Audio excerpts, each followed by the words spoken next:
Today I'm going over 5 video editing mistakes that you might be making without realizing it. So without a doubt, I know that I made these mistakes and countless others in the past, but that's a good thing because we learn from our mistakes and it leads us to ask the right questions to fix them, allowing for our editing skills to improve. Starting out with our first one. Now this can depend on the type of videos you make, but regardless of that, just by planning out individual scenes with the type of edit you have in mind can help you prepare for your edit more effectively since you have a storyboard visual in your mind. Think of it as putting pieces of a puzzle in different groups to organize them before you actually start putting them together. This second one is similar to the first one, but I'm specifically talking about when you're done shooting your video, done recording audio, and any other pre-production work. We're talking about post-production now, the moment when you sit down or stand up and open your editing software of choice. And then you import all your files and you stare and stare and stare at an empty timeline because you didn't have a plan or an idea of how to formulate your video. You're stuck, not because you don't have a story to share, but because you don't know how it starts or ends. Remember, the story is not told in editing. You already told your story when you shot it or recorded it. All you're doing now is putting all the pieces together to reveal the big picture. This is the time you let your creativity flow, taking you into different narratives to give you a clear, concise message to your audience. And if you don't know where to start, well, start from the beginning.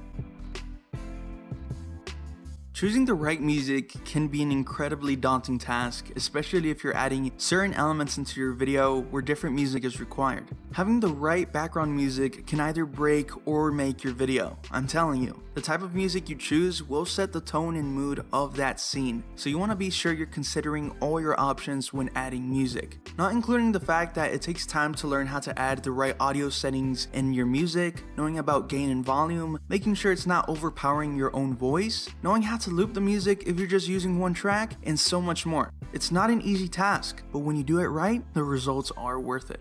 Talking about choosing the right music, I know it's pretty hard to find good sources of royalty-free music, so this could have not come at a better time. I want to thank Artlist for reaching out to me to tell you guys about the incredible copyright-free and licensed music that they offer. Artlist has a variety of music and sound effects on their site which you can download and use for your own videos. They also offer commercial use licenses for those of you who need music for a client project or other endeavors. They've been so cool to offer 2 extra free months if you get a subscription with them, open to anyone who signs up through the link down below. You'll also be helping the channel and yourself, so thank you for that.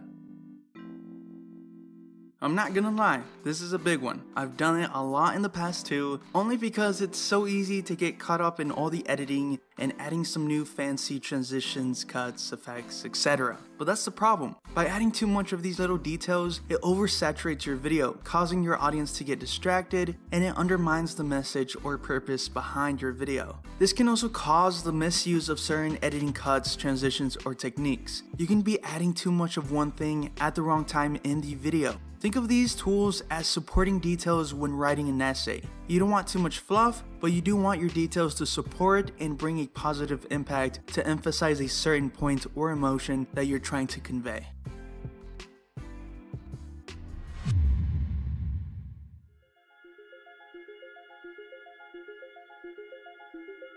We all start from somewhere, and right now, if you're watching this video, you might just be getting started with editing and have so many questions and doubts about it. I read so many comments saying, I can't edit well, I can't find good resources, and wondering if they will ever be a good editor. And I sympathize with that, because it's hard when you first start out. And I'm not saying I'm a good editor now, I still have much to learn, but just by changing those statements into questions, it will give you a whole other perspective to look through. It will give you a reason to find out how to edit better, how to find the right resources. And those are the type of comments that I'm seeing more and more when I go back and look at all the other videos that I make. Just remember, you can't judge yourself based on what you haven't done yet. All you can do is just look forward and see the potential of what you can achieve.